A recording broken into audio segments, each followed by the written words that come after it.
Welcome to Leadership Synergized, your go-to destination for inspiring stories and insightful conversations. Today, my friend, we're thrilled to have a very special guest, Ms. Melissa Davis, an author whose journey through life and writing has touched countless hearts. Her debut book, A Reason to Be, took over 2 decades to craft, blossoming from an initial 600-page manuscript into something truly reflective of her life's essence. As the manager of Evo Italian Restaurant in Tequesta Village, Florida, Melissa brings a unique blend of culinary passion and personal history to today's discussion.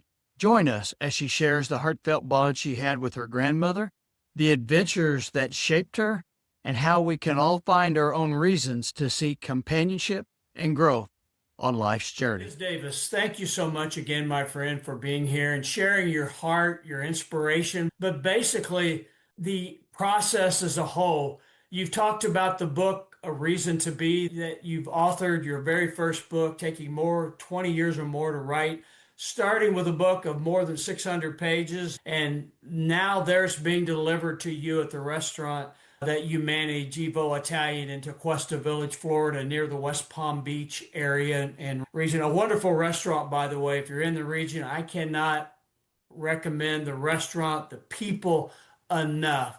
It's a friendly atmosphere. The food is awesome.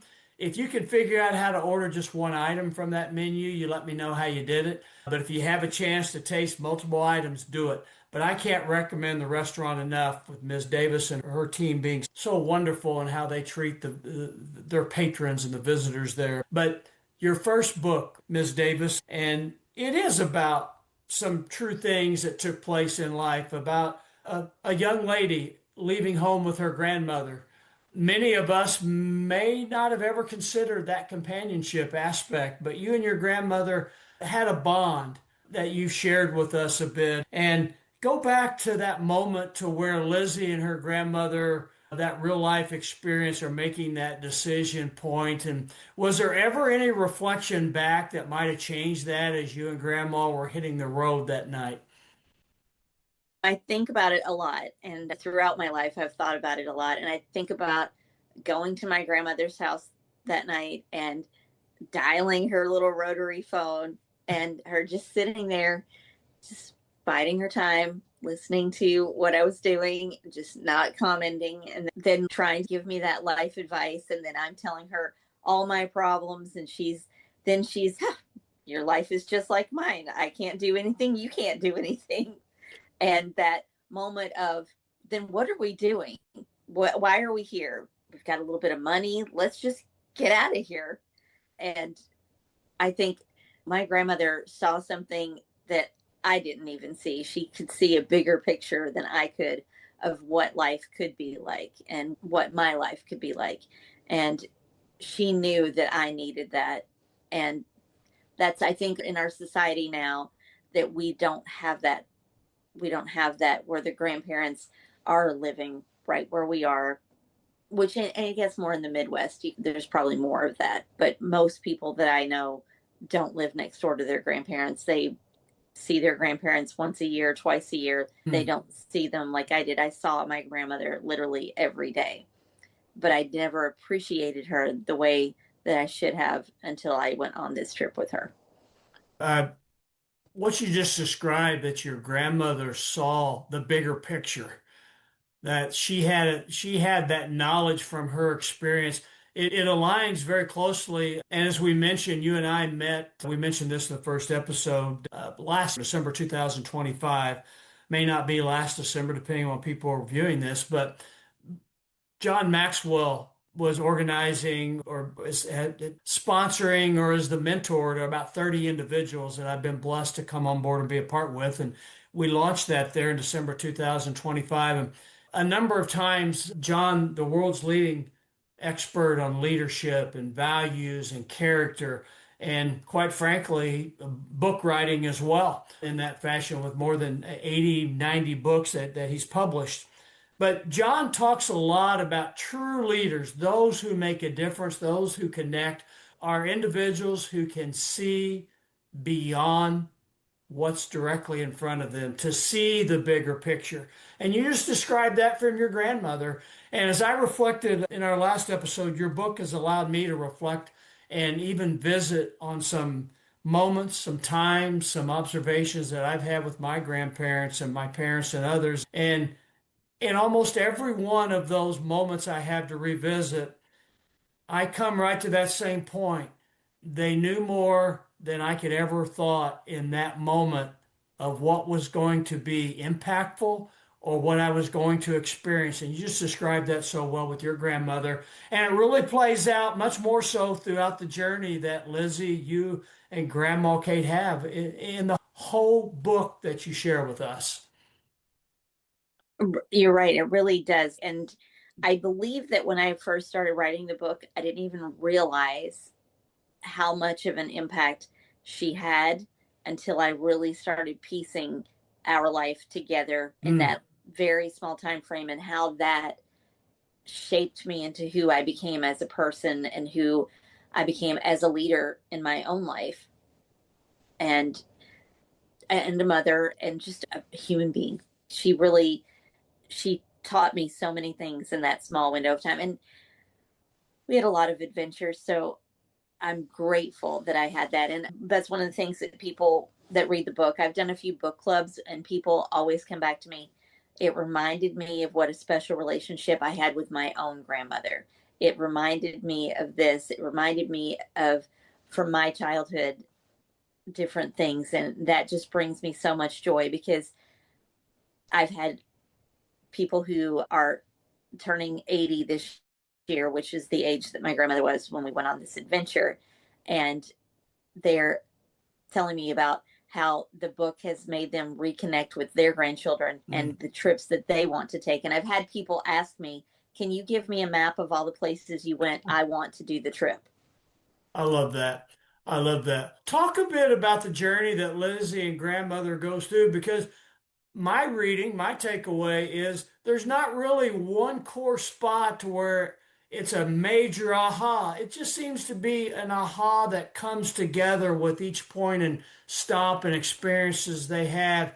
My favorites, by the way, not that you're asking, are the times in the restaurant and the visitors that they have. So, yes, I think as they're going along, there is like no big aha moment. Like, even up until the end, you're engaged and trying to take the journey with them. You're going to all the places and being immersed in what's around them, and the people that they meet, and the things that they discover about each other as they're going along, and how their lives really truly mirror one another in so many aspects. The different things like that grandma experienced as a young person are the same things that Lizzie's going through as a young person. So it bridges that gap in the generations of, just because you think your parents don't understand or your grandparents don't understand doesn't mean you're right, because they understand more than you think they do. They see that bigger picture because they have the life experience. Heartbreak is heartbreak, grief is grief, doesn't matter what age you are. And I think that's part of the journey of learning as you go through. And the different people that come into their lives are the people that fuel the story. And a lot of the people that are in the book are people that I've actually met in my life, whether or not I met them at that point in my life. Hey, it's your book, right? You could take some liberties with that as you write that book in that regard. But the characters you inserted were perfectly timed from my experience and my reading. We've used the word journey a lot in describing the backdrop to the book, if you will, Lizzie and Grandma's journey. And as you're talking, and I hear you say the word journey here in our conversation, it hits me that there had to be moments to where you, Lizzie, the character, had to feel a bit wanting to rush forward, so to speak, in the journey, similar to maybe what we see with our life today, to where maybe we don't take enough time, and we haven't it because we feel there's so much we want to do or so much to get done, and we miss out on those experience point in the journey. And I think that's the power of grandma in the book, the character, and probably as you described your grandma, She's there to always bring that point back that something important isn't missed. That growth and the journey that was intended has a chance to have the seed planted, watered, and then to flourish and grow. Yes, that's what she's there for. She's there to make sure, because there's plenty of times where she tells Lizzie to be patient, to calm down, slow down, just be patient, because there's parts where Lizzie probably is bored with, why are we doing this? And Grandma's, no, no, we're going over here. This is what we're doing. And then it turns into something really great. And that's one of the greatest parts of the story, because if you skip over the parts that you think are the boring parts, then you miss the true part of the story. Well, I don't know that I found any boring parts in that particular aspect, Ms. Davis. It really piqued my interest from the first word, and I read the entire book in 3.5 pages. Now, I will be frank, if you had stuck with the 600-page version, it would have taken me a bit longer in that sequence. But coming from a Midwestern small town, which you talk about in your book, in that setting, the areas you went to had to be really eye-opening for a young lady in the era because it was a completely different environment at that point in time. It was. And even now, if you've been to Florida, people like where I'm from, all the people that I know go to Panama City, they go to Rosemary Beach, they go to all those little panhandle towns, and they talk about, oh, you must love living in Florida because the beaches are like this. No, actually, the beaches there are completely different than the beaches where I live, because you're in the Gulf of Mexico, and where I live, I'm actually on the Atlantic Ocean. So the beaches are completely different. So in the book, it does take you through that journey of the different parts of Florida, how each town is different. They have a completely different environment. Their ecosystem is a little bit different. Everything is different. Yeah, that is so very true. And even the hustle and bustle of the areas appear to be different. Not that one is tremendously slower, because I think there's hustle and bustle in the Panhandle. There's hustle and bustle in your area as well, but it just seems to come across differently for at least a visitor such as myself. I agree. I did my very first book signing was with John Maxwell, and I love him so much. So that was my first book signing when you got your book. But my first official at a bookstore book signing was in Panama City at a place called Bookish Boutique. And when we drove there, my husband had not been there in probably 40 years also. Wow. And it had been a long time since I had been there, but it was just so different. He's like, this is so different than where we live. And there's different things that are more tourist driven than where we live. And it was like, yes, they're trying to attract a different type of tourist where they live. And then where we live, it's still trying to be that little beach town. I'm going to put you on the spot here. Which of the journey stops that you made, thinking back and bringing the real life experience into it, had the most impactful setting? We talked about there wasn't really one big rocket takeoff moment. They built upon themselves, but there was maybe a point to where something was eye-opening that Ms. Davis, Lizzie really felt this may be where my life's at moving ahead. Jupiter was definitely that place for me, because I can remember in my own life that there was just a different feeling of Jupiter. And my husband and I, when we moved to Jupiter, before we moved to Jupiter, we came to Jupiter and it was nighttime. And I said, this is where we're going to live. And he said, how is that? How do you know that? It's dark. And I said, this is where we want to live. This is where we want to live. I feel it. This is my home. And in the book, it's the same way. Jupiter is like that place where things start to shift. When you and Grandma hit the road that night from that Midwestern small town, was there ever a thought that I'll be back? This is where my life is at? Or was Ms. Davis at that point in time of her life already there, that my life's somewhere else. I just don't know where yet. I think that at that time, the person I was then, I just wanted away, but Mm. I never imagined. I think I imagined that I'd go away for a year or two and then I would be back and then I would just be like this different person when I came back. But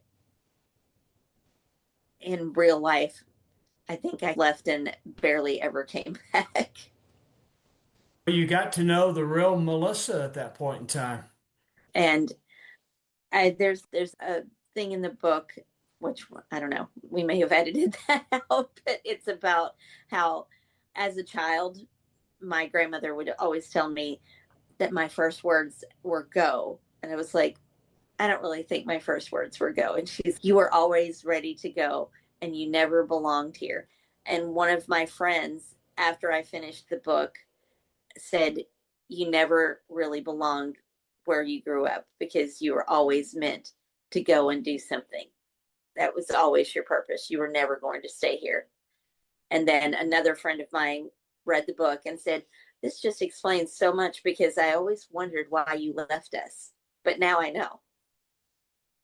Isn't that so interesting to reflect back on? And isn't it wonderful, Ms. Davis, at this stage and phase of your career, your life, this goal that you had to become an author, and now here you are sitting there with what I think is one of the best books I've read throughout my life. But how the fog has been removed from some things in our past, and God now allows us to see very clearly how all the words maybe we didn't know we remembered from conversations from people maybe we've not talked to in decades or years, how they all just plug together into a script of our life.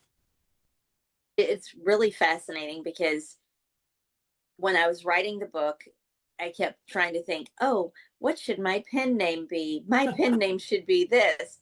And then one day I said to my husband, I said, I don't want to write under a pen name because this is who I am. And my husband said, then why would you write under a pen name? Why wouldn't you just be Melissa Davis? I said, because I worry about how my book will make other people feel. And he said, what does that matter? And I was like, I don't want to hurt anyone's feelings. I don't want anyone to be upset. And he was like, okay, that's something you have to decide for yourself. And then when I was working with the person who was designing my cover, I was talking to them about it. And I told them, I said, I was writing my book. When I first was writing my book, both of my parents were living. And I was worried about what they were going to say, what people were going to think. And then she said, you are the one who decided to write a book. So own it. I So love it. I'm I glad you owned didn't it. use the pen name, Ms. Davis. Oh, thank you. Me too. I really am glad because at first, when we first started the marketing for my book, the person that was helping me do the marketing, she said, okay, we're going to post this on Facebook. I said, my Facebook, my real Facebook, where people who know me will see it. And she said, who do you think's going to buy your book? I was like, strangers who don't know me are going to buy the book. I was like, I wasn't really thinking about people who know me buying the book. And I've had a lot of men read the book, which you were one of the first men to tell me they read the book. And when we were doing the signing at Evo, the day you were there, a couple of people were like, oh, it's not my kind of book. I'll give it to my wife or I'll give it to my niece or whatever. But I've had so many men come back to me and tell me how impactful the book was for them and how what great insights it brought to them. And I just, that really means more to me than you can imagine, that all types of people are reading my book. I have young people reading my book. I have 90-year-olds reading my book, and I have men, women, everyone reading my book. And I want it to be a book that resonates with people. It does. And just our viewers know, I've got my book. I met Ms. Davis in December 2025, flew home on December 3rd, 2025, December 2nd. And on the flight home, about 2 hours, Ms. Davis and I Actually, in her childhood area, I'm roughly about 2 hours away, 3 hours away. There's a lot of similarities, so to speak, in our home regions and areas. But I had 3 or 4 chapters of the book read, and 3 days later had the book completed. This book is for men, it's for women, it's for those teens, because while it is a reflective past on experiences, it's that evaluation and that life that Ms. Davis brings to us all who are blessed to take the time to read the book that we can use going forward. Because I think every one of us will have a spot that we'll sit down in a restaurant or a diner and we'll talk to someone maybe we didn't know we were going to meet, and we'll engage and grow through that conversation. It comes out so clearly with Grandma and Lizzie, Ms. Davis's experience with her grandmother. Don't shy away because you think it's a book written for one genre, one generation, because I think it applies for all of us in all generations. Thank you. Ms. Davis, with that, we're going to move to the final episode, but God bless you, my friend. I appreciate your words, your life and experiences, and I appreciate Lizzie and Grandma Kate and all the other stops, Panama City, Jupiter, Tequesta Village, so many more that we're going to talk about in our final week together. But thank you from the bottom of my heart for being a guest and being here. Well, thank you for having me. It means so much to me. My friend, thank you so very much for joining us for this enriching conversation with Melissa Davis. We hope her insights inspire you to reflect on your own relationships and the journeys you've taken in life. If you enjoyed today's episode, don't forget to check out her book, A Reason to Be, and share this episode with your friends. Stay tuned for more, as the next installment is coming, where we continue to explore meaningful stories with more incredible guests. Until next time, keep seeking inspiration and connection in your own journey, my friend.